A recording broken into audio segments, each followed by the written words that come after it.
down to business.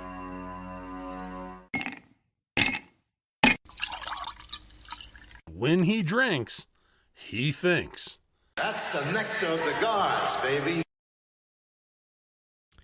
Hello, everyone, and welcome to the number one liquid-fueled, liquid lubricated show on the interwebs. This is the Whiskey Musings Broadcast, and it is 2024, folks. We're counting down the days to hopefully see the last of Joe Biden. At least that's what all of us conservatives hope. There's been a lot of speculation that Joe Biden is not going to be the nominee for the Democrats for 2024. And as of right now, I got to be completely honest with you, I am not seeing an incredible amount of movement toward getting rid of him and putting in the potential replacement, Gavin Newsom.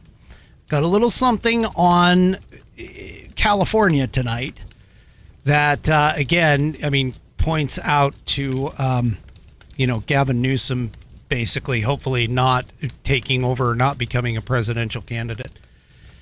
Because I'll be honest with you, he would probably be just as bad, if not worse, than old Joe and the hoe. Joe and the hoe gotta go. So I'm sorry. It's 2024. For my first outing in 2024, I've got to admit, I kind of got a little distracted. Steven Stiles called me, got a hold of me, probably about an hour and a half before broadcast time. And of course, whenever Steven and I get on the call and get on the conversating about things, it can take all kinds of different directions. And of course, this was no different. And so I ended up having to rush at the end to get things going. But anyway, let's hope I got everything all kind of worked out. I got all things going. I noticed my camera is a little wonky, just a tiny bit, but not bad. Not bad for it. And so, yeah.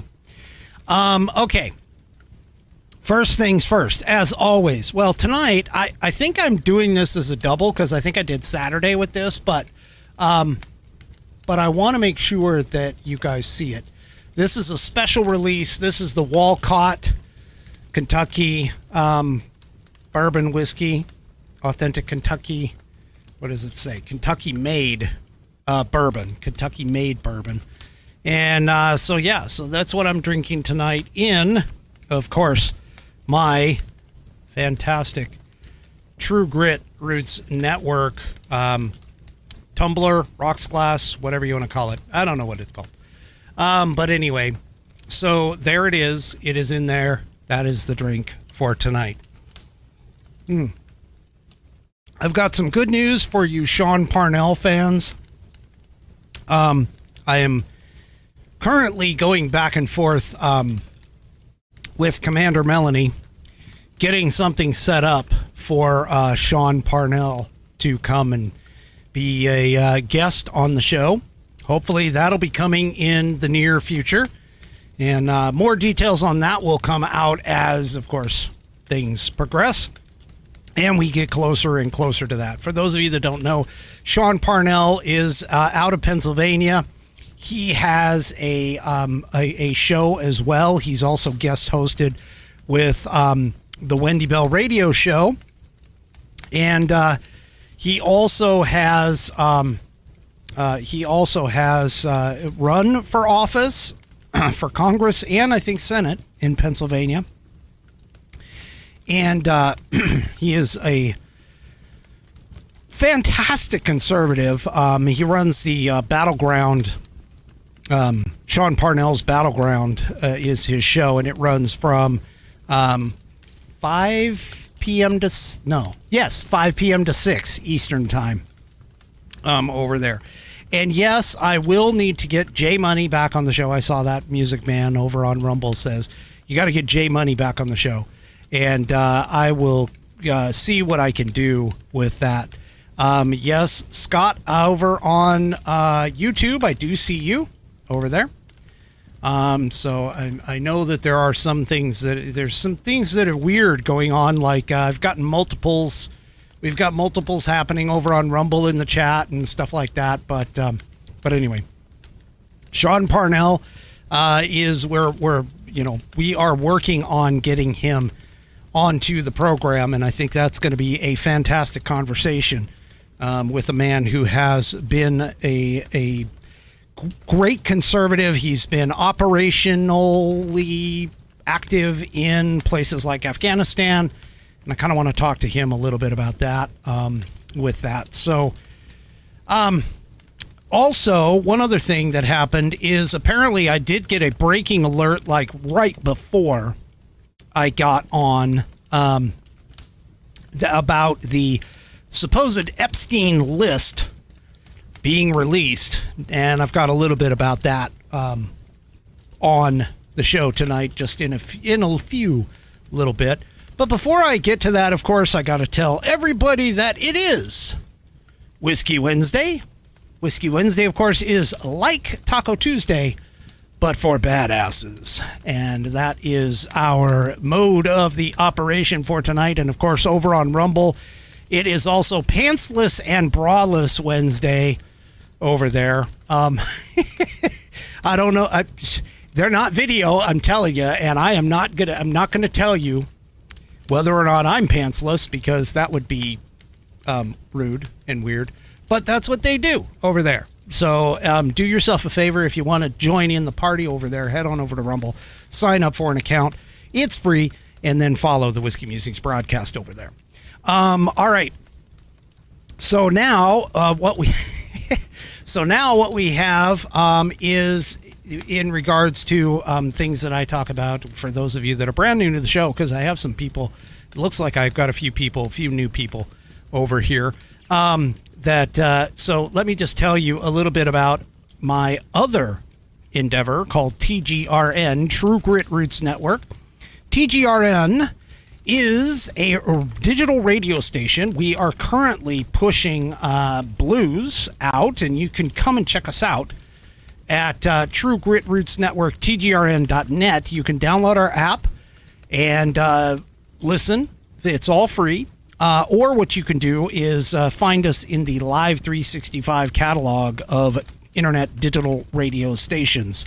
We are a 100% all blues channel. We've got some fantastic blues and some fantastic blues, not only artists, but on-air personalities as well. The one of them, of course, is the Real Lady A. That's the one that I recognize right away. For those of you that are country music fans, Lady Antebellum shortened their name to Lady A, and the Real Lady A went ahead and sued them in court and won. So she is one of our on-air hosts and personalities. We've got people like Jonathan Oogie Richards. We've got we have Vinnie Marini. We've got Jeff Hayes from Jeff and the Jump Tones down in the Austin, Texas area. And we've got all kinds of things going on down there. We are out of Austin, Texas, and it is a fantastic station. You ought to come check us out. True Grit Roots Network, TGRN.net, and check us out sometime in the near future. And, of course, I am a part owner in that endeavor, so I got to feel obligated to do it. So let's see here. What do we have? Oh, one other thing, too. I also have video. I don't have a pet of the week per se, but I do have video that was submitted for the button, hopefully for, well, the Whiskey Musings button, which is right here. And the fans, whoops, let me get this on. So there's the Whiskey Musings button, and I've got fans that have these. We did a giveaway about, not too long ago. I think it was over 4th of July. We did a giveaway, and a bunch of the fans got a hold of these buttons, and they have been taking them around and taking photos and video of the button doing all kinds of things. I mean, I've been to the Flight 93 Memorial. I've been to see the Constitution where, of course, the Constitution of the United States that I present for out of the Institute on the Constitution, you'll see it a little bit better. And then also I have my shirt, all of my store.whiskeymusings.online gear and paraphernalia that goes and does these things. And apparently I've just been told that it wasn't the button, it was actually my shirt that went, but that's okay. Got a couple videos for you a little bit later on in the program before we leave tonight that covers that. But first, let's go ahead and talk about appeals, because we've had a bunch of appeals. Now, if you remember my last episode the last time we got together, I was asking the question whether or not 2024 was going to be the year of SCOTUS. And it seems like it probably will. And the reason being is because, of course, all of these lawsuits and everything that we've been had going on since 2020 are now finally filtering up to SCOTUS. One of them being the decision to ban Trump from ballots. And we have, the Colorado decision, which has already been appealed by the Colorado GOP, but also the Trump campaign filed a writ of certiorari today to appeal it as well. So now you not only have one person, you actually have two people who have appealed directly. And then we now have this that came out today, which is in regards to, oops, that is not what I want. Hold on. That is not what I wanted. That was last. I told you I wasn't prepared. I screwed up and I didn't get here very well. But so I apologize for that. That's just a little screw up on my part, but here we go. Trump has also appealed the decision to ban him from the main ballot. Now, for those of you that don't remember, the main ballot was the Secretary of State. It actually wasn't a lawsuit that did it. It was the Secretary of State that kicked him out from that. And she did say at the very end, which a lot of leftists didn't quite grasp onto, especially the mainstream media, yeah, thanks, 3 Chevy. You're right. That is the first screw up of the year. I'm sure there's going to be plenty more where that came from. But she arbitrarily just said, hey, we're going to kick him off the ballot. And then at the end of the order, she goes, but if it happens to go into the court system, then I won't be doing it. I'll suspend it until such time as the courts make a determination. And so now we have Trump appealing that decision. So we have 2 states now, Colorado and Maine, both have been appealed to the Supreme Court. And so we're going to have to kind of see what's going on here. Now, the big key on all of this has, centers completely around the 14th Amendment. And, whether or not the 14th Amendment applies, there's a whole bunch of legal ambiguity. And in fact, in the description of the video, I have a link to a video that was done at a legal forum, and they all got together. There was a bunch of legal minds that all got together, lawyers and such, that got together to essentially, and 2 people on the panel kind of did a question-answer session to ask questions with regard to the 14th Amendment. And it seems to be fairly complete as far as the discussion goes, but it was kind of short, so maybe not everything was covered. But 2 legal professors at universities, which we all know the universities have been taken over by the left, so don't be surprised at some of the language that's being used. But they did some conversations with regards to the 14th Amendment and whether or not it applies and some of the legal boundaries and that kind of stuff.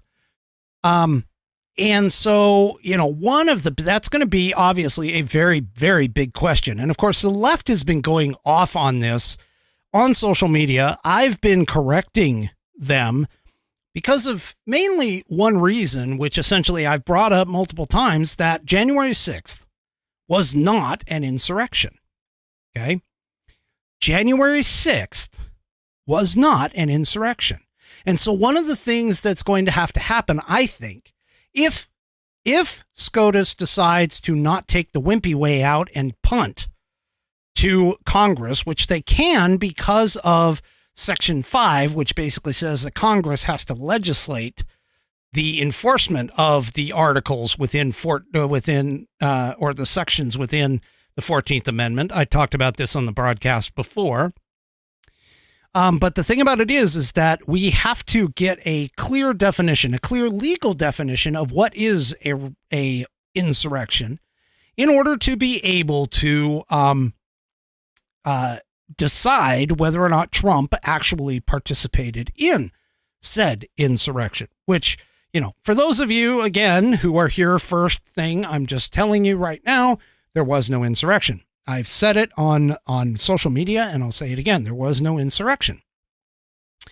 But the question, of course, is always wrapping around a whole bunch of arguments that are going on. Well, it's from the Federalist Society. They posted it, but this is the video of it. And as you can see, it's a little over an hour. So if you have the inkling to go and look around, grab from the description of the video, you can grab the link and you can go and watch this. It's kind of an interesting session. There really isn't too much of conflict between the two panelists, the two guys that are on the either sides of it. But the thing about it is that the two panelists kind of juxtapose the legal arguments for putting Trump on and blocking him versus not putting Trump on and blocking him. So anyway, the key here, though, that I wanted to point out is one of the lawyers or one of the professors.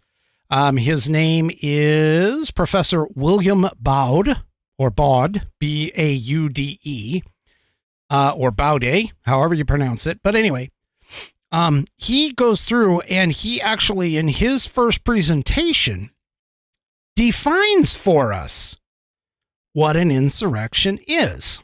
And so he wrote this article, which they kind of joke about it being like freaking, what do you call it? A huge article. Like he wrote, I think the other panelist says something like 520 words. He was joking at one point. But here is one of the things that he says, and I'm reading from the transcript of the video on that link. And he says that essentially trying to determine, which is the first question, whether or not, how do you define an insurrection? And I've actually been looking and trying to find a definition too. So this particular piece really interested me. But they went through a whole bunch of case law and, talking about like the prize cases and historical precedent leading up to the enactment of the 14th Amendment, especially the use of the Insurrection Act against a series of insurrectionists throughout American history, ranging from the Whiskey Insurrection to the slave rebellions and so on and so forth. And what William Baude said about him and his co-author in his article was that an insurrection is best defined as concerted, forcible resistance to the authority of government to execute the laws in at least some significant respect. And so he then paraphrases by saying, so group resistance by force to the authority of government to execute the laws.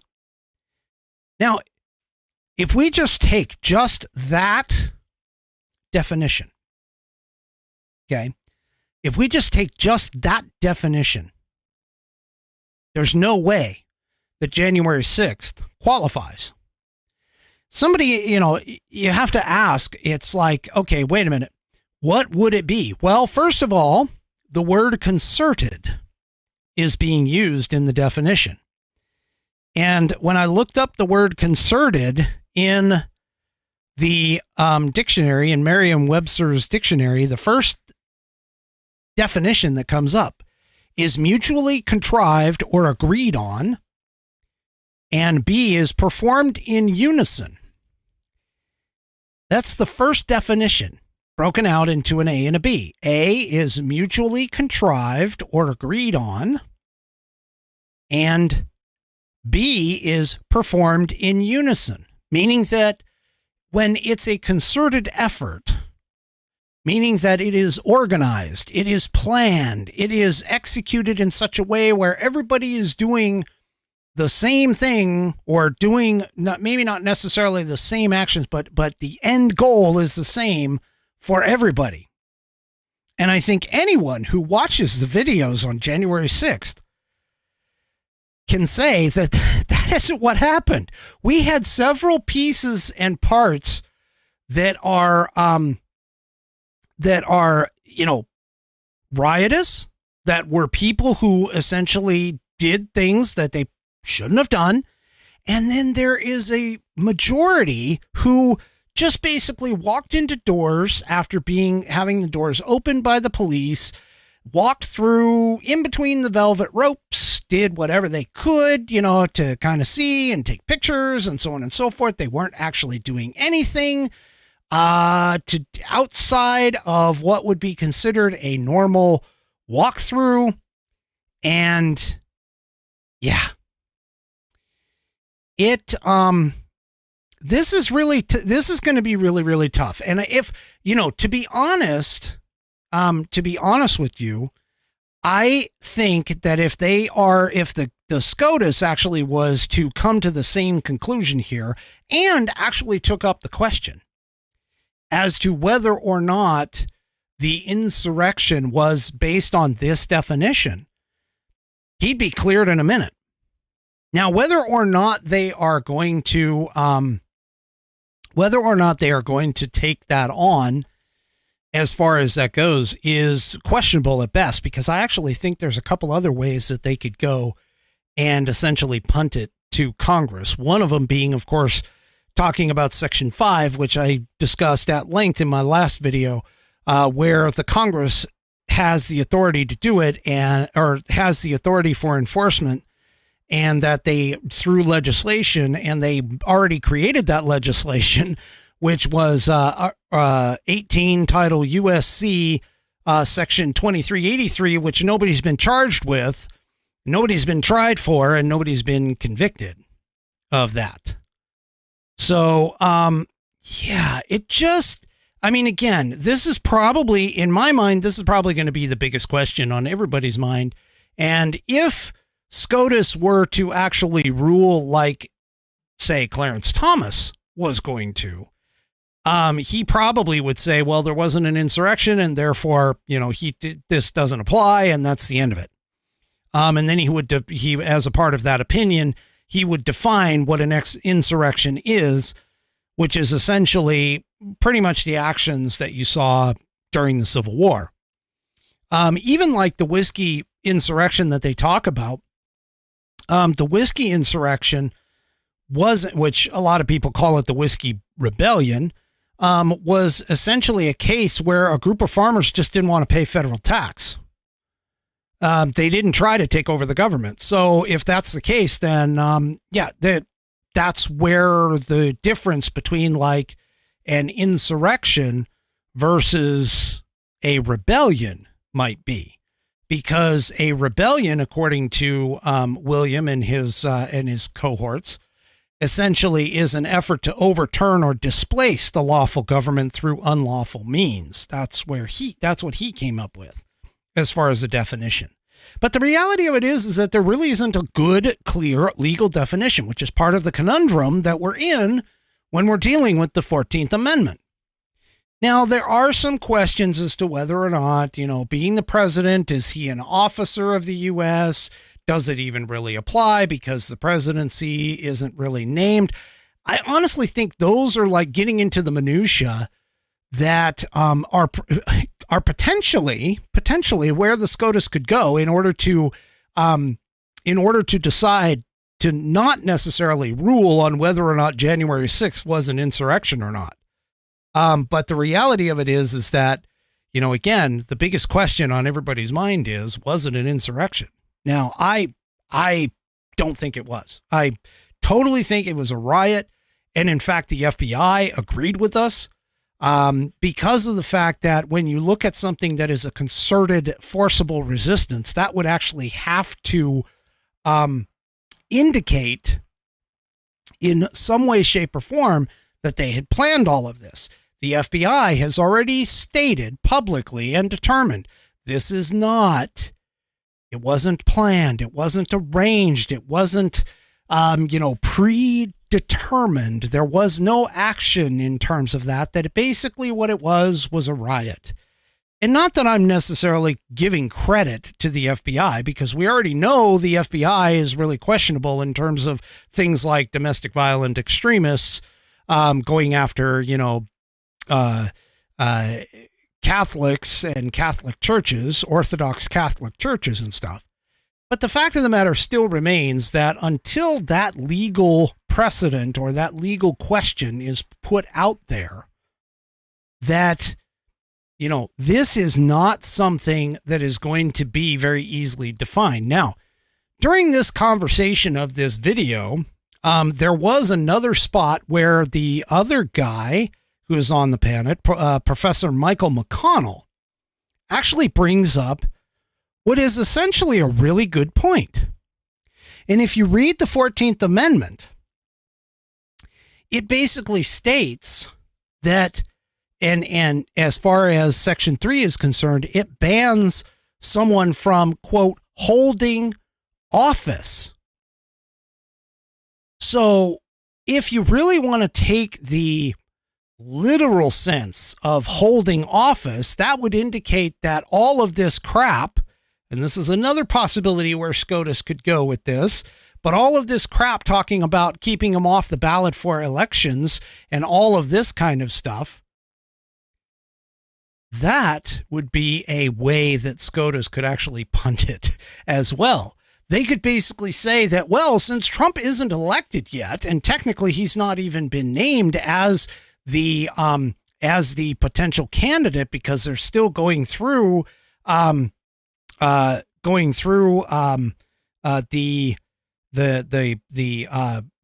shoot, I just had it on the tip of my tongue.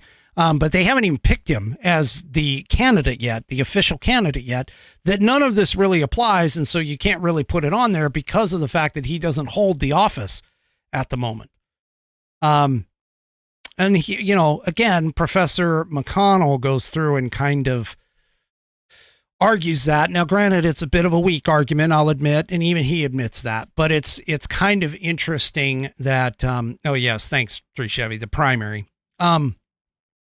But it's kind of interesting how they sort of pick and choose and kind of pick it apart in terms of what's going on. Now, I've maintained multiple times that the Section 5 of the 14th essentially says that Congress has to pass through legislation. The legislation has already been passed. It's turned into, Title 18, USC, Section 2383. Nobody's been charged or convicted or even tried for that. So therefore, you can't kick him off the ballot. So there you go. Anyway, but that honestly is going to be like one of the major cases that is coming up this coming year with SCOTUS. And honestly, I mean, knowing John Roberts and how narrow he likes to make things and how narrow he likes to put things in place, I would not be surprised if we do not get a definition of insurrection, that we do not get any kind of broad-based answer out of the Supreme Court, but that they essentially say, well, Section 5 basically says that constitutionally it's Congress's job, so there you go. Congress, you figure it out. That's where my money's at, because I don't trust John Roberts one single iota in terms of making a big deal out of this. In fact, that's assuming that he even allows them to pick this up, because if he doesn't, then yeah. I mean, either way you go, honestly, at this point, either way you go, if SCOTUS decides not to pick it up, that's going to be a problem. Now, I've already said I don't think that's going to be the case. I think they are going to pick it up, and the reason why they're going to pick it up is they already have a 14th Amendment case on the docket, which we had already talked about in the last session. The second thing is that, as far as that goes, that they could punt it again because of the Section 5. They could also punt it, as Amy points out over on Rumble, that they will just say that because he wasn't charged with it, that there's no due process, so therefore he can't be summarily removed from the ballot, although a lot of people are arguing that there is and I can't remember the legal term for it, but a self-enacting portion of the 14th.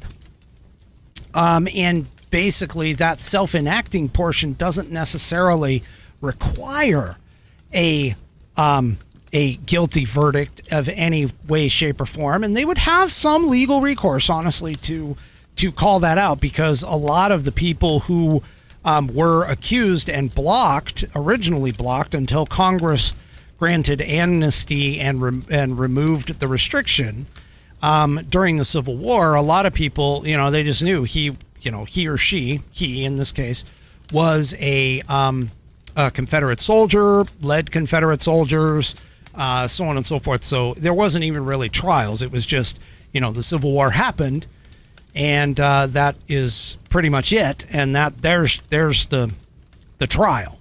Now, I've gotten into conversations on social media with regards to that, if you want a definition of insurrection, just see 1865. There it is. There's your definition of insurrection, which is essentially a armed force trying to usurp or take over the government, and in which case, again, January 6th does not apply. Now, the other argument that I see often on social media, and the other argument that Andrew points out on YouTube over here, is that because Trump did nothing to resolve the situation, and this is the claim, so don't jump down my throat on this, but the claim is because Trump did nothing for 187 minutes or whatever it was, that he is engaging in or granting, enemy or assistance to the enemy or whatever. There's a big problem with that, Andrew, in particular. There's a really big problem with that. And that is that Trump can't do anything until the Insurrection Act is put into motion. Now, somebody asks, okay, what's the Insurrection Act? Because unlike most leftists out there who seem to believe that the president can just magically order the National Guard in to do wonderful and military things, there is a process that actually stops that. It's called the Posse Comitatus Act and the Insurrection Act. Both of them require specific legal hoops prior to the allowance of the president to just take over and order the National Guard or the Army itself, which the Army itself, based on the Posse Comitatus Act, cannot operate on civilian soil unless we are, U.S. soil, unless we are in an invasion by a foreign entity. But the thing about it is that the Posse Comitatus Act and the Insurrection Act outline specific things that must happen. The Insurrection Act basically says, one, that President Trump or some authority figure has to request the crowd to disperse. If that doesn't happen, then the civilian authority can ask for assistance. And once that happens, then the National Guard can be deployed. Two problems. One, Trump did say to everybody, disperse, and they did. So therefore, the second part of that never came into effect. The second piece out of all of this is 3 days prior, President Trump, and this is documented, President Trump offered up military assistance and said, hey, I can have 10,000 National Guard troops on the border, or not on the border, but on the in the Capitol Mall. I can add and supplement what you have available. And Muriel Bowser, who was the mayor that Congress essentially delegated their authority to her, she wrote a letter and basically said, nope, we don't need any assistance, not only from the military, but we also don't need any assistance in terms of, outside police forces. We're going to handle this. This isn't going to be a problem. And, at the most, the National Guard can stay on the outskirts and do traffic control. And that's it. That's essentially what was asked for and provided for 3 days prior to January 6th. Can't get around that, which basically means that the president has no control. And before anybody says anything, Congress is in control of the 10 square mile area known as the District of Columbia constitutionally. And there it is. So Trump couldn't legally do anything. You can complain about that all you like, but he literally could not do anything legally until the civilian authority requested it in order to have it happen. And so just forget about all that. That's essentially what it is. And so now we're down to the whole point of what was an insurrection and how involved, if any, was Trump involved in it. Literally, he wasn't actually involved in any of it other than the Capitol Mall speech. All right. So, excuse me. Moving on.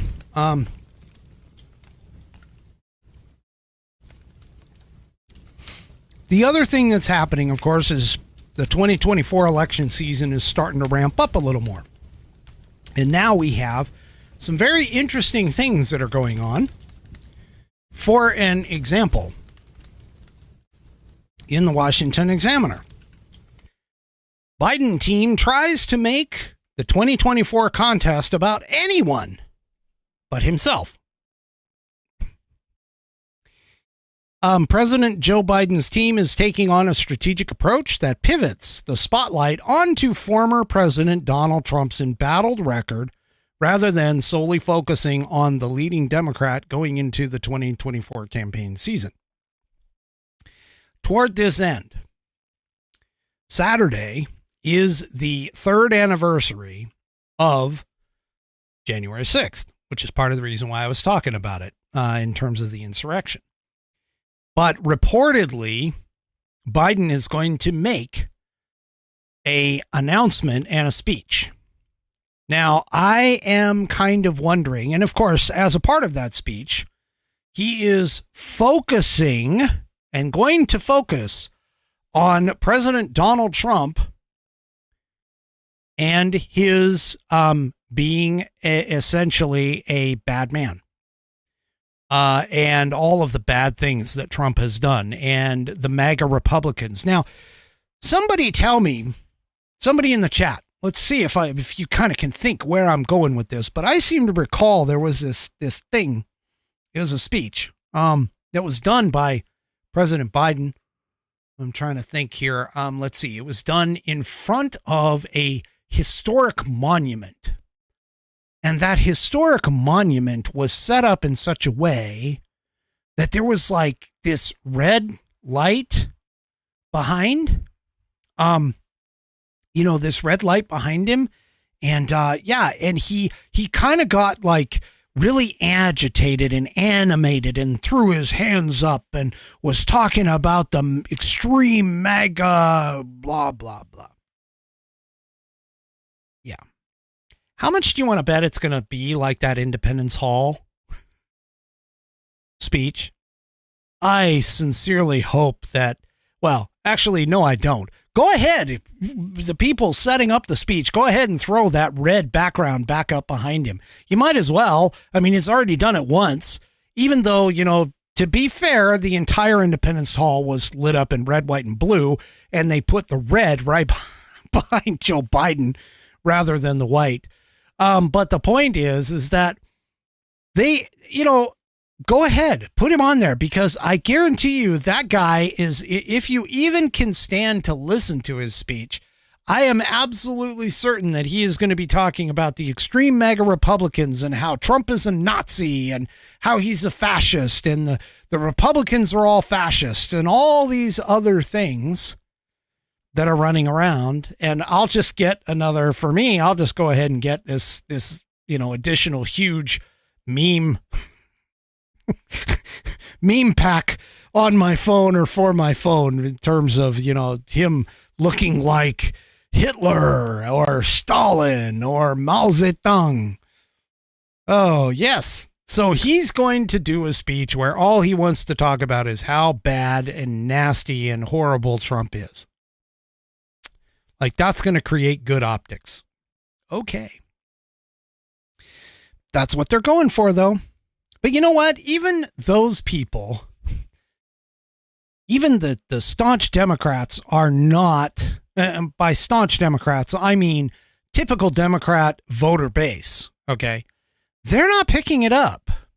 They're not feeling the vibe, let's say, because of the fact that they are starting to make a shift. Now, I kind of talked about this before in another broadcast, or late last year. Seems weird to be saying that, but late last year. Here we have USA Today, a fraying coalition. Black, Hispanic, and young voters are abandoning Biden as the election year begins.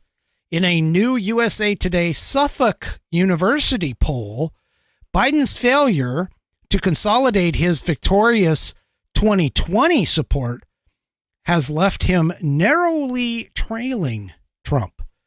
Well, got to consider this is USA Today, so it's essentially his trailing is not narrowly, it's actually a little wider than narrow. But the reality that a lot of people don't seem to understand is all we have to do is take a small percentage from the Democrat base, and that's it. He's done. He's absolutely done, as far as Biden is concerned. And that seems to be what this university poll is pointing at. For an example, in 20, let's see. So here's some of the numbers. So narrowly trailing Trump, the likely nominee, 39 to 37. Now, 17% support an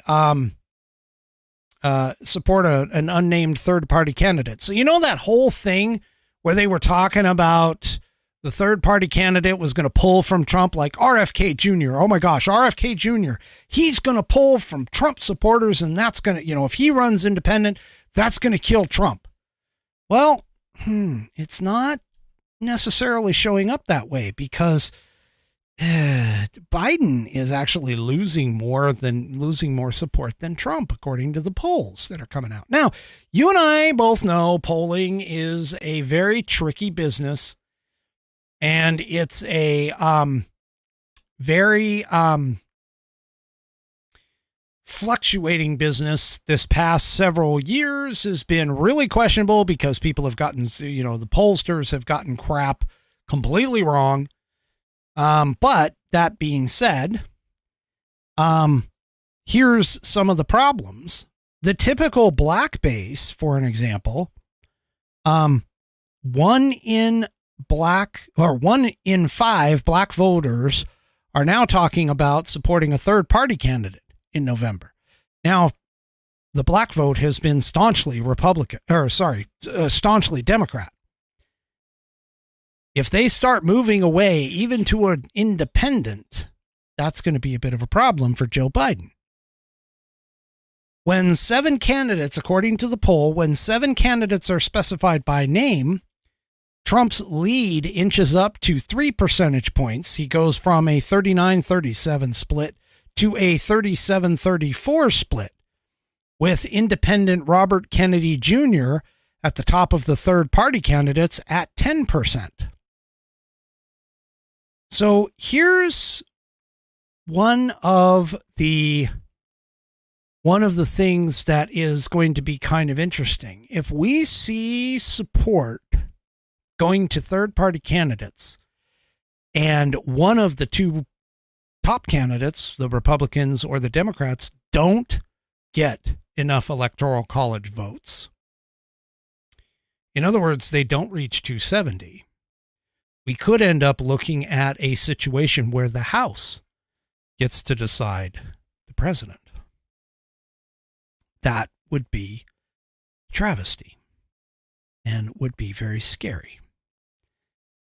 But anyway, the point being is that this isn't the only poll that's coming out this way. There's a bunch of them that are happening this way. And so it's, like I said, this is going to be an extremely contentious election in 2024, not to mention just even the SCOTUS stuff, but also just the idea that we have, Trump and Biden. Well, Trump is not taking this lying down. And in fact, he's sitting here, not really, which I got to applaud him for this. He's not really paying attention right now to the court cases, which honestly I think is the best tactic that he can take. But according to this Breitbart piece,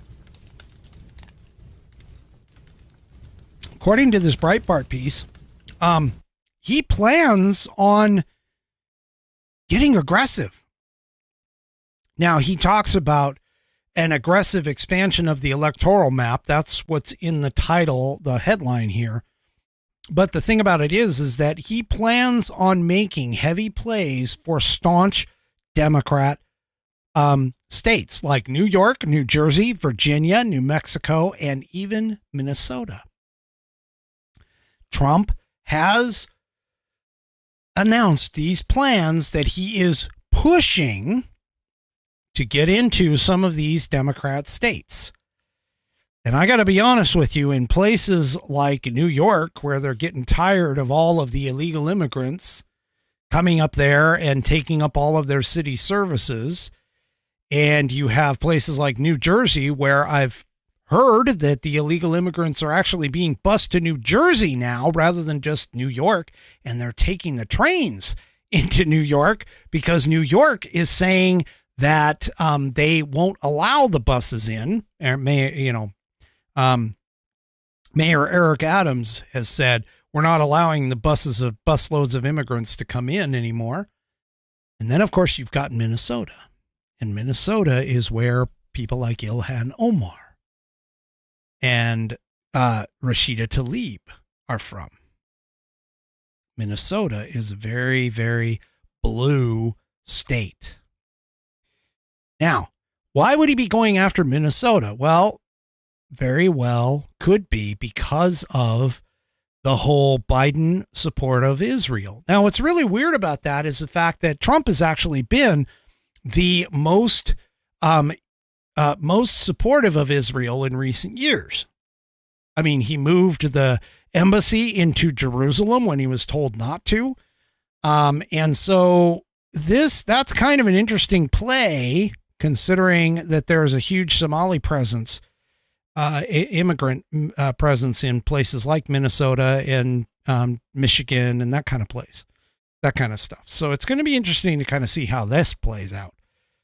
But the fact that he has actually gone on the offensive now, rather than sitting back and just watching the chips play out when it comes to things like his court cases, this is, again, going to be an interesting thing.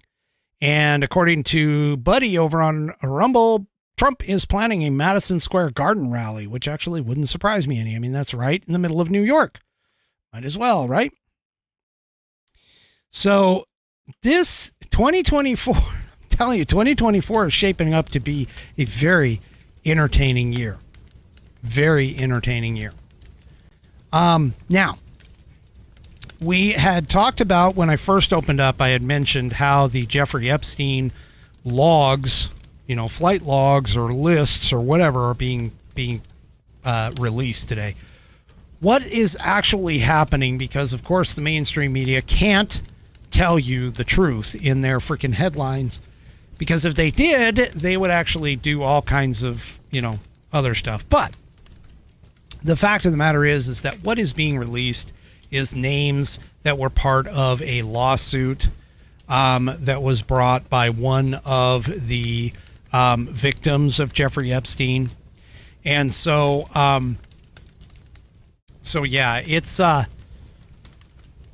it's basically just the names that were put out in the case that were originally redacted.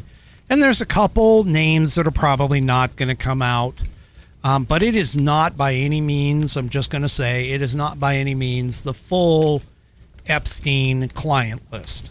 And the thing that a lot of people have been going on about is two things. And by going off, I mean on social media, which of course is a cesspool of leftist bots and idiots that are out there. But the fact of the matter is that they keep saying things like, guess who's not on the list? Biden and Obama. They're not on Epstein's list.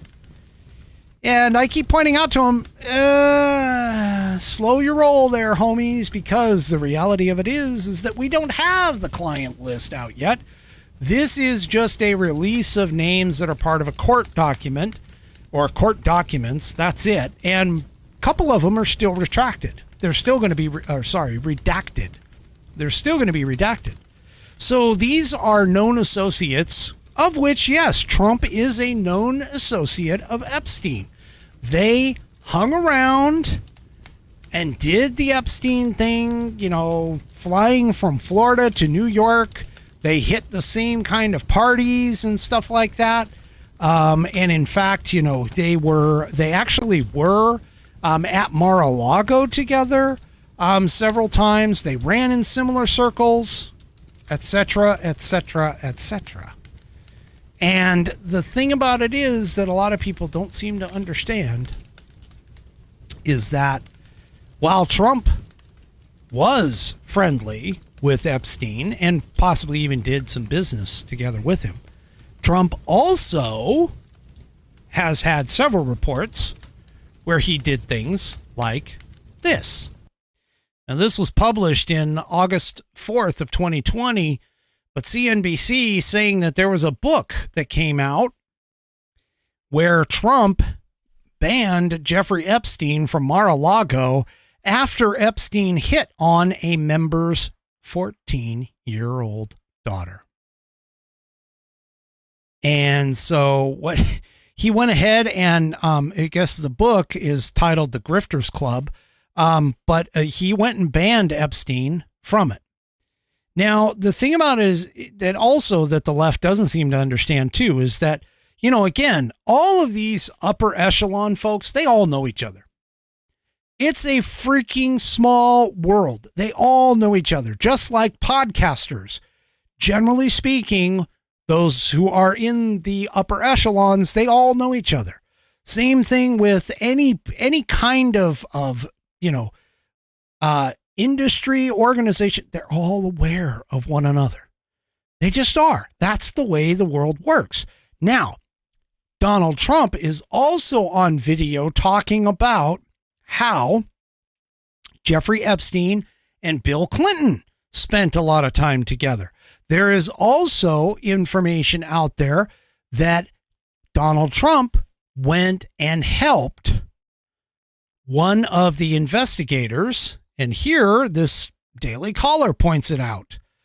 Lawyer for Epstein's victims says Trump was the only powerful figure who helped him with the investigation. And this was a video resurfaced again. This was last Tuesday when, of course, the whole idea of the list being released came out. But the video resurfaced Tuesday of attorney Bradley Edwards discussing former President Donald Trump's attitude and actions toward the late child sex offender or sex trafficker, Jeffrey Epstein, following Jeffrey Epstein's first arrest. Edwards has represented more than 70 victims of Epstein's since 2009 and is largely credited with helping to bring the child sex trafficker to actual justice. In the video that circulated online on Tuesday, it was originally released by the Conscious Resistance Network in 2018. Edwards told the site's founder, Derek Brose, about his perspective on Trump's involvement of the situation. So Brose cited the case that, brought against Trump by two former alleged victims, which was dropped before even reaching the court. And asked Edwards his opinion on the validity. And Edwards said, "The only thing I can say about President Trump is that he is the only person who, in 2009, when I served a lot of subpoenas against a lot of people, he is the only person. He is the only person that picked up the phone and said, 'Let's just talk. I'll give you as much time as you want. I'll tell you what you need to know,'" Bradley explained. He continues and said that Trump was very helpful in the information that he gave no indication whatsoever that he was involved in anything untoward whatsoever, but he had good information that checked out and that helped us, and that we didn't have to take a deposition from him. Yeah. So the whole Trump and Epstein thing kind of falls apart. And of course, I've been saying on multiple occasions, that if Trump were on the list with the veracity or the ferociousness that these people are going after Trump, there is literally no way that he could be on the Epstein client list, the real client list. We're not talking about the flight logs, because Trump's already said on multiple occasions, "I flew between New York and Florida and back again on Epstein's planes because it just was, whatever. It was expedient. It was easy. He was already on his way. I don't know." But the point is that he already said that he's had an interaction with Epstein and flew on the flight in the flight logs. And when you look at the flight logs that have reportedly been released so far, that seems to confirm what Donald Trump has already said. Whether or not those flight logs are actually real, I don't know, but they have confirmed that kind of stuff. And yet, the left seems to think that Donald Trump is still going to be on this client list. These people they have Trump derangement syndrome. There is, there's evidence that Trump had family members fly on Epstein's planes, that he had, his wife and daughter and or sons and so on and so forth. Dershowitz, apparently, according to 3 Chevy, is saying Dershowitz, who was a lawyer, it was also on the logs. But again, the flight logs don't necessarily mean that they went to Epstein's island. The flight logs don't necessarily mean that there's anything wrong with what they did. What we need, folks, is that client list, that little black book. Forget the flight logs, because the flight logs could be anything. But we need that little black book. And that is, right now, one of the most protected documents. One of the most protected documents in our history. And believe me, if Trump was on it, it would have been like, they would have redacted everybody else and just had Trump's name front and center on it. He would have easily been, that would have been plastered everywhere. And that's the point that I keep making to these morons that are out there. Well, all right, let me take just a quick second here. I don't have my reminders going for my interrupts or my breaks, so I just talked for a full hour without a break. All right, let me tell you a little bit about the this wonderful document that I have here. It is one of the most premier documents in the world today. It is a fantastic document that everybody should have and carry, read, and understand. It's almost, not quite, but almost as important as the Holy Bible to have by your bedside, and that is the Constitution of the United States. You can get this fabulous Saddleback leather-bound copy from my friends, the Institute on the Constitution, by going to constitution.whiskeymusings.online. That's constitution.whiskeymusings.online. Check this thing out. I have an 1/8 of an inch Saddleback leather. The inside is tear-resistant and water-resistant pages, and take a look at this binding. It is stitched and goes all the way through the leather. It is fantastic. They have a 100-year warranty against defects in materials and workmanship, where if you have a problem, you can send it back to them and they will either fix it or replace it for free within that 100-year setup.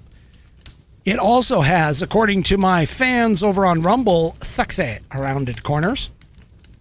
It is buddy tested, buddy approved. It is Billy chewed, Billy approved. And also, my youngest whiskey warrior has gone and verified the information inside is historically and factually correct, because he was able to pass his civics exam for scouts by using this as a reference material. The contents in it have been tested for centuries, Buddy says. So this is fantastic. Get yourself a copy today. Go to constitution.whiskeymusings.online. Once again, that's constitution.whiskeymusings.online to get yourself a copy of the U.S. Constitution in fabulous Saddleback leather-bound format from the Institute on the Constitution. And hey, while you're there, check out the rest of the Institute of the Constitution's information, books. They have all kinds of stuff. You can check them out. And I appreciate that they allow me to be an affiliate for them, as well as, selling their products. It's fantastic. All right. So the House has now potentially expanded. And, honestly, they kind of have gotten a little bit of balls here.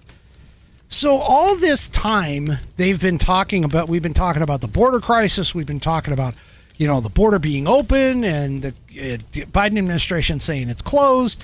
And if you recall, the information came out just my last episode or the episode before that we had the record month in December 2023, where over 300,000 people were processed or caught coming through the border. Now, of course, we don't know anything about the gotaways because gotaways are just an estimate of a number. But apparently the House has decided, and by the way, I saw an article, I don't have it included here, but I saw an article where they were talking about how ICE may have underreported the number of people that they supposedly are tracking, that they have released into the wild. This thing just gets worse and worse for these folks. But the House has finally decided that they are likely going to kick off Mayorkas impeachment hearings next week. This is fantastic. This guy needs to go. He needs to be kicked out of his job. The man is horrible at his job. He doesn't know what he's doing. Actually, I take that back. He does know what he's doing. He's leaving the damn border wide open. He is doing all that he can to allow as many people into this country, as he possibly can. And so he's kicking off, that the House has decided to go to impeachment hearings next week, which I think is just fantastic. Now, whether or not anything comes of this, probably not. Probably not. I'll be honest with you. I don't hold out hope. I mean, let's be honest here, people. 2024 is an election year. Even if we get some kind of movement on this, they'll probably, the sentiment will probably be, well, 2024 is most likely just, we're just going to end up switching administrations anyway. So who cares? Probably what's going to happen. However, it is kind of fun to see that they are they've at least gotten some cojones in terms of what's going on here for this. So I agree. It's about, Colleen Birmingham says over on Rumble says about damn time. You're right. It is. And now keep in mind, they are planning on kicking this off, but it's kind of interesting to see whether or not this is going to be something that happens here in the near future. It's about time that it happens, but and as a part of that too, as you notice, we've been, I've been reporting and other people have been reporting, and I'm not a reporter, but I've been commenting on, let's get that framed straight. I've been commenting on the fact that many of the illegals that are coming across the border are actually not from Mexico, and in several cases, they are coming from other countries. One of those countries happens to be China, which, of course, we know that Joe's been paid by China and the CCP through business organizations and through his bagman, Hunter Biden. But this came out in Red State. Apparently, the Biden administration is actually fast-tracking Chinese illegal immigrants. According to this opinion piece here, they are watering down the vetting process for Chinese nationals entering the United States illegally across the southern border. They're scaling back the interview process and essentially fast-tracking Chinese illegal immigrants into the U.S. while making it more difficult for the Customs and Border Patrol agents to identify national security threats. J.J. Carroll, a retired CBP deputy patrol agent in charge, told the Daily Caller News Foundation after reviewing the email. He said, "This policy change has accelerated the time it takes to process Chinese illegal immigrants. This doesn't make America safer. The final result is that dangerous Chinese illegal immigrants will still be released into the U.S." Yeah. And as far as like who's coming in, I mean, you had to have seen the videos. As far as who's coming in, it's young, fighting age, military age men that are coming in. We've got Middle Eastern, we've got Chinese coming across the borders. They're well cut or clean cut, well dressed, according to Mira. Got to give credit. Mira 33 kind of pointed out that, and so they are. If you honestly think that the enemy is not here already, folks, I got a Brooklyn Bridge I can sell you in the middle of the Sedona Desert, completely comes with water underneath it, and it's all for a very low price. This is just absolutely horrible in terms of the actions that all of this shit's going on. We're really looking kind of bad when it comes to stuff like this. And speaking of illegals, I don't know if anybody saw this or not. I know that some of my listeners are from California, but I saw this. I caught this. I don't know how the hell they're going to pay for this shit, to be honest with you. Pardon my French. But realistically, this is crazy. This came from the Daily Mail. California becomes the first state to offer health insurance to all illegal migrants. So on January 1st, a law went into effect that essentially allows California to offer health insurance to all of the illegal immigrants, migrants, whatever, the illegal aliens that are coming here. And according to people who are in the know and figure this stuff out as far as financially is concerned, taxpayers will be forced to fork out $3.1 billion per year in the additional medical care for the additional 700,000 people. Now, funny thing about this is, just like with all of the boondoggles and bullcrap that Biden's been doing on a federal level, California government doesn't make money. They don't make products. They don't make things to sell. Government can only acquire its finances in one of two ways. Number one is through taxes, which is the primary source. And number two is printing money. In the case of California, they can't print money. So the only thing they can do is tax in order to pay this stuff. And yes, Bam mentions on Rumble, I complained about this already, laugh out loud. Well, it was already on the docket, Bam. In fact, I chuckled when I saw your comment and when it said, wait, just wait. All right. So I asked myself a question. I was like, wait a minute. Whiskey. What is California's current status when it comes to having money in the coffers to be able to pay for this shit? And I got my answer. According to CBS News, California has a record $68 billion budget deficit. Now think about this. Gavin Newsom goes and says, you know what? We're going to do a reparations bill. And they went ahead and started talking to all the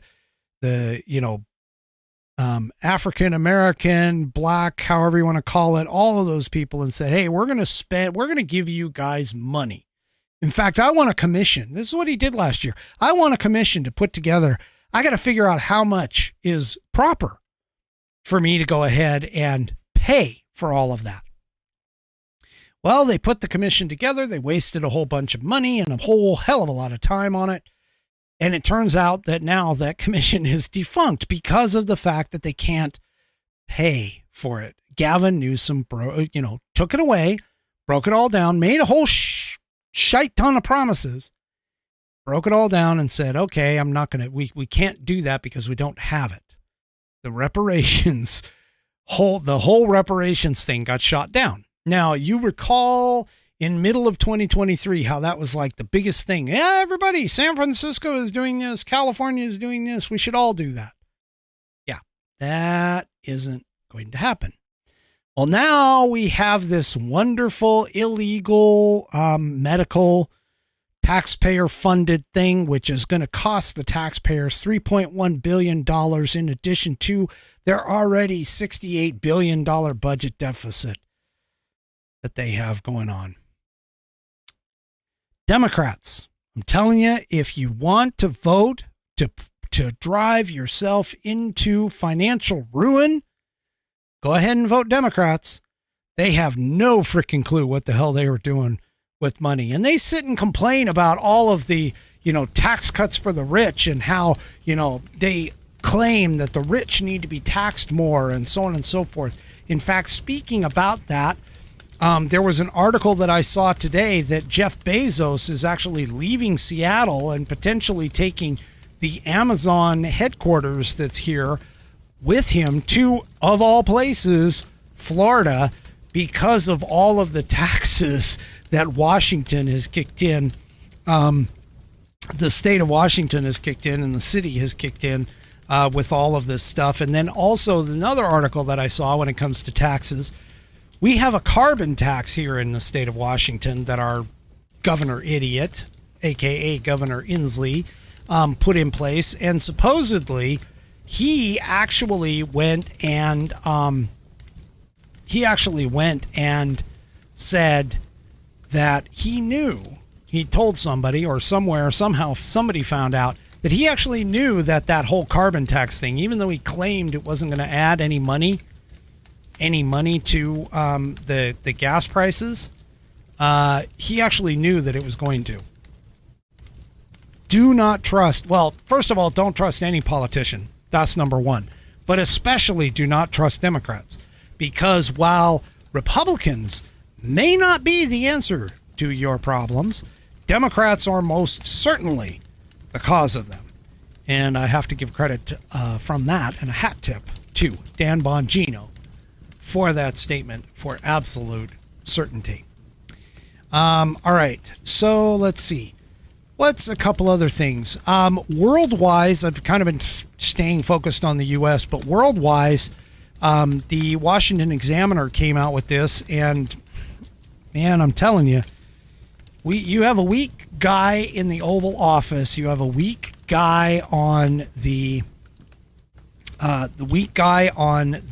world stage for America, and we portray weakness throughout the world, and you end up with world unrest, complete world unrest. Well, this came out in the Washington Examiner, which was sort of interesting to me. I was actually, before I even read it, I was kind of picking and choosing where I was going to go or what this might be. 3 hot spots to watch where war may break out in 2024. My guesses were, of course, something like Iraq, China, Taiwan, and then I wasn't sure where the third one was going to go. But they claim, the writer claims that Ethiopia is potentially going to have an additional war. You also have Yemen, which that makes sense because you have the Houthis and you have the whole Red Sea thing and so on and so forth, that war could pop out in terms of war with regards to the world. Now, already I can tell you the Houthis, and I even talked about that on this program, that the Houthis are preventing shipping vessels going through the Red Sea to take the Suez Canal and take a shorter path to go places. And of course, that's going to add for at least the areas and places that use that kind of pathway, that's going to add time and cost to that shipping the shipping scenario over there in the Middle East and Africa and so on and so forth, because rather than going through the Suez Canal, they actually have to go around the Horn of Africa, which adds about 10 days round trip to that trip. I don't know how much it adds in terms of cost, but I'm fairly certain it's going to add cost because you're adding time and you're adding, manpower, man hours for that. But the other place that they're talking about, too, is actually in Lebanon. Lebanon could kick out into a war as well. And that's because of the whole Israeli-Lebanon border with Hamas's surprise attack on October 7th, so on and so forth, that kind of stuff. You have the Iranian-backed Hezbollah, which is in Lebanon and within that area. So yeah, we've got, the Middle East is definitely going to be a hot spot. And speaking of Taiwan, by the way, I caught an article. I didn't put it up here or didn't put it in tonight's show, but I caught an article that essentially was talking about how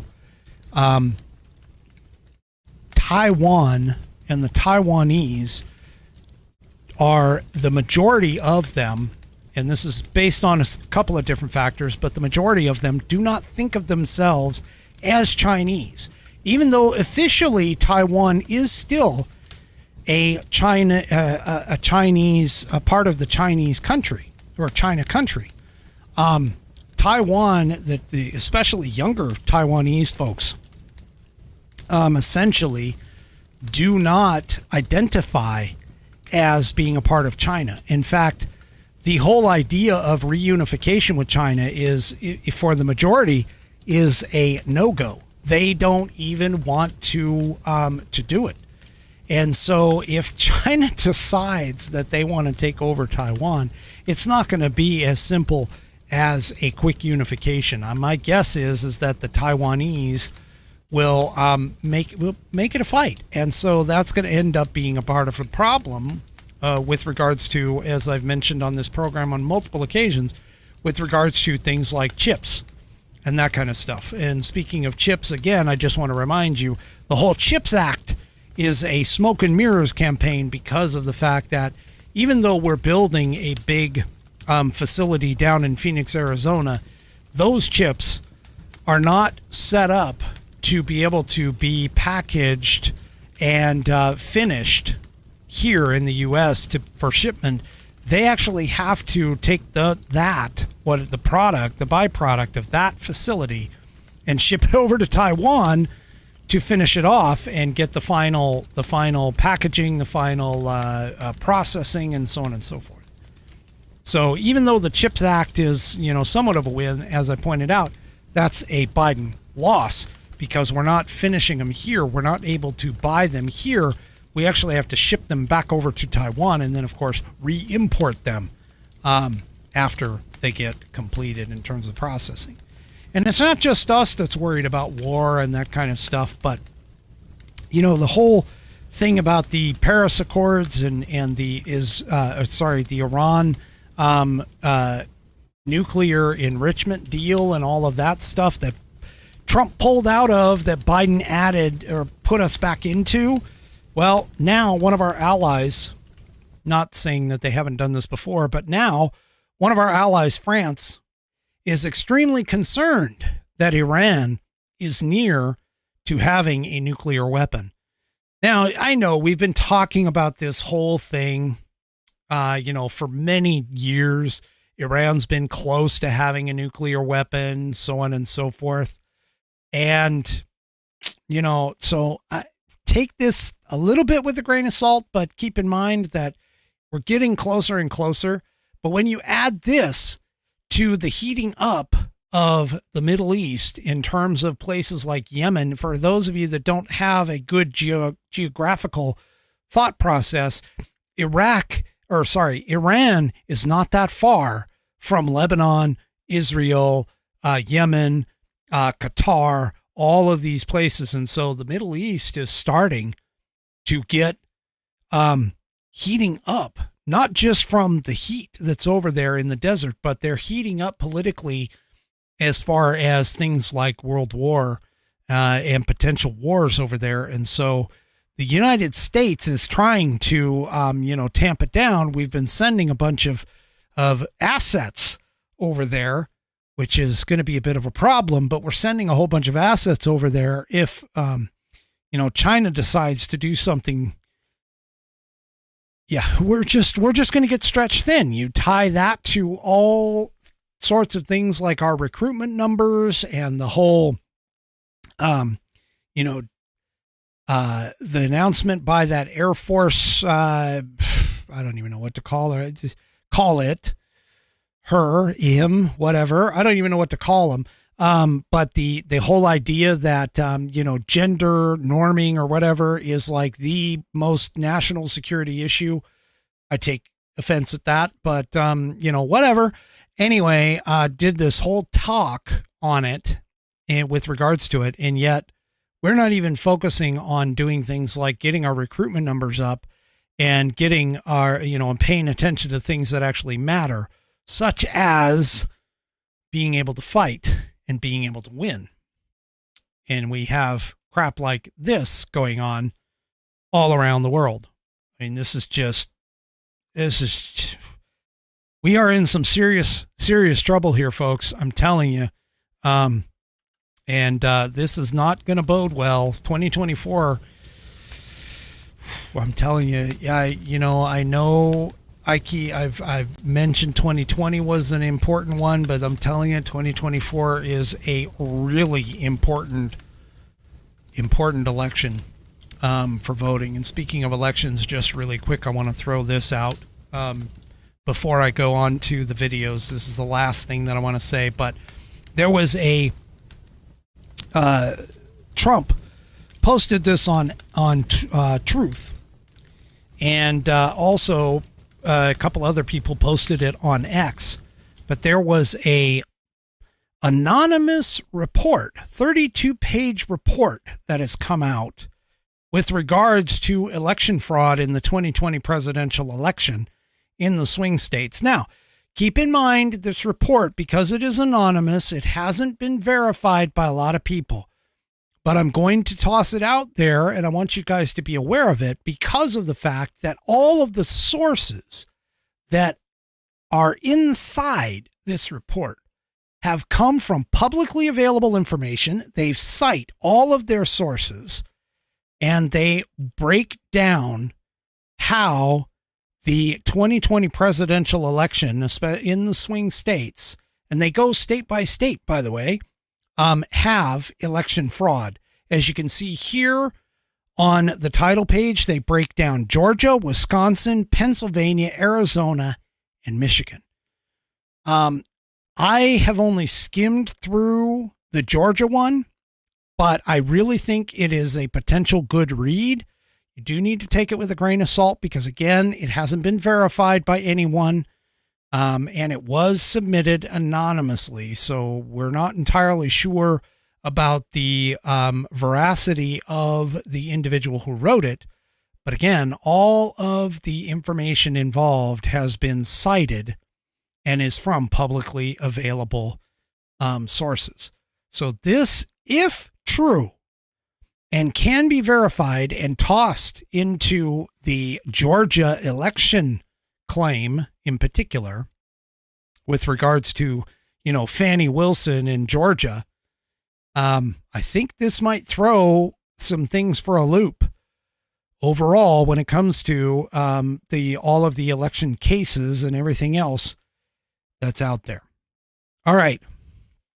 So let me go ahead and get on with what is essentially going to be our representation of the Pet of the Week. All right. So just so you recall, this is not an actual Pet of the Week. However, what happened is we all know about Amy over on Rumble.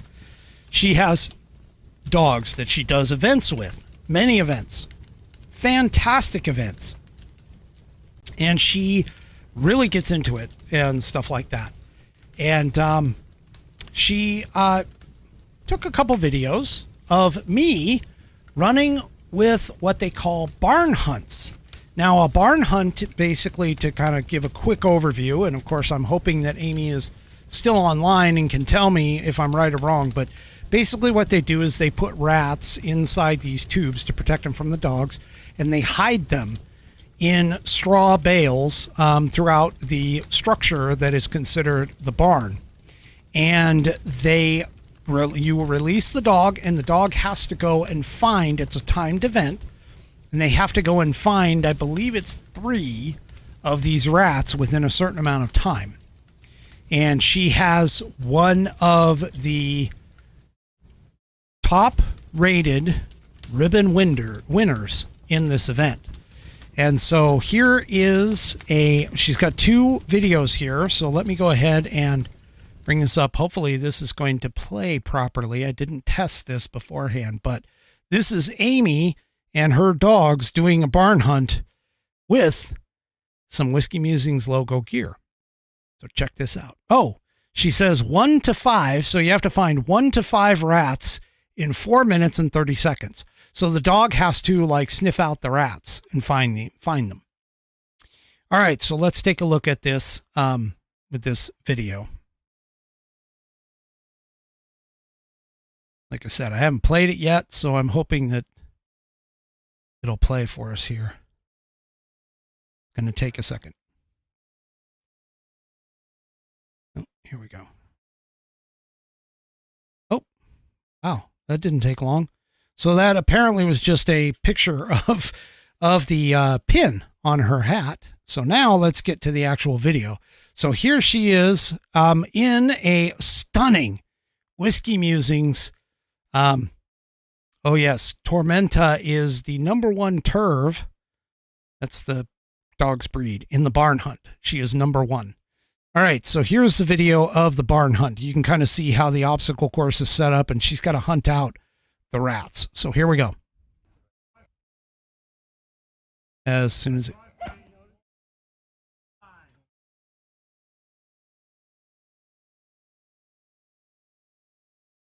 Go tunnel.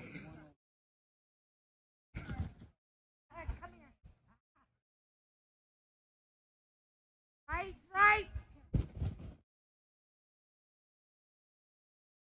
The tunnel.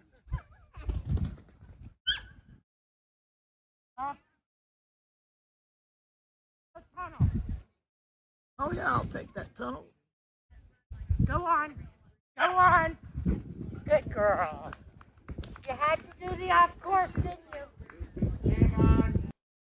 Okay, so apparently I am being corrected. Of course, this is what happens sometimes in live stuff where you don't look at it, but this is apparently an agility video, not the barn hunt video.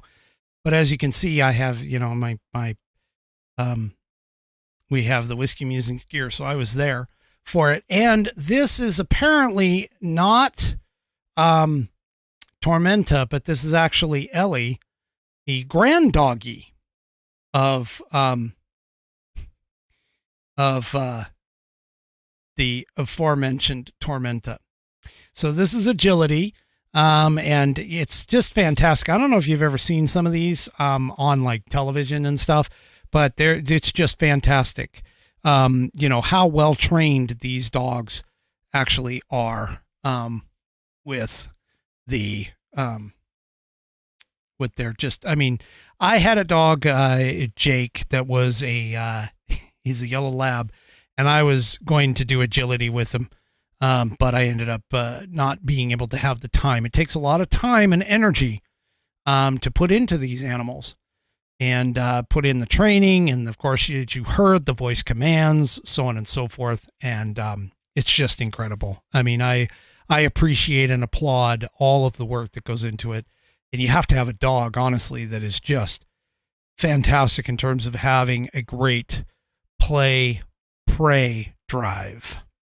And yeah, Amy says she knows her rights and her lefts.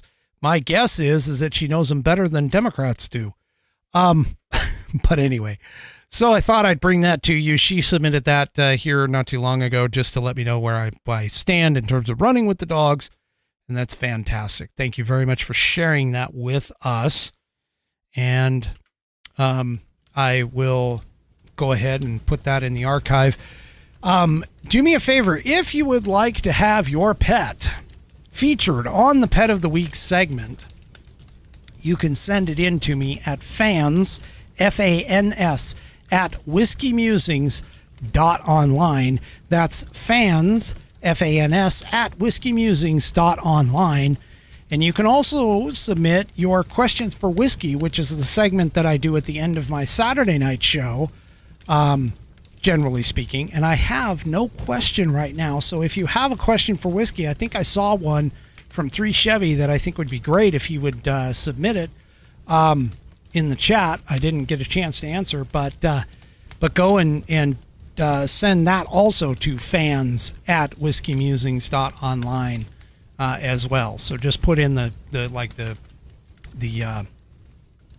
content line or the title line, whatever it is, and you can put that in. Just say pet or question for whiskey, either one. But anyway, if you like that is my final Whiskey Musings thought of the evening. I got to get back into saying that, but that is my final Whiskey Musings thought of the evening. Do me a favor, if you like the program and you like what I do, head on over to Rumble. Go to rumble.com and sign up for an account. It's free. And then once you do, find the Whiskey Musings Broadcast. It is the only Whiskey Musings Broadcast channel that is available on Rumble. Go and hit that green follow button. And we will see you guys once again on Saturday. Thank you all for being here. Without you, there would be no show. But, I'd be talking into the black hole of the ethosphere if I wasn't doing I didn't have you guys to interact with. So I appreciate every single one of you. And so head on over, so we'll see you Saturday, 6 p.m. Pacific, 9 p.m. Eastern time, right here on the Whiskey Musings broadcast. Good night, everybody. The Whiskey Musings broadcast is produced by Active Eye Media, LLC. All rights reserved.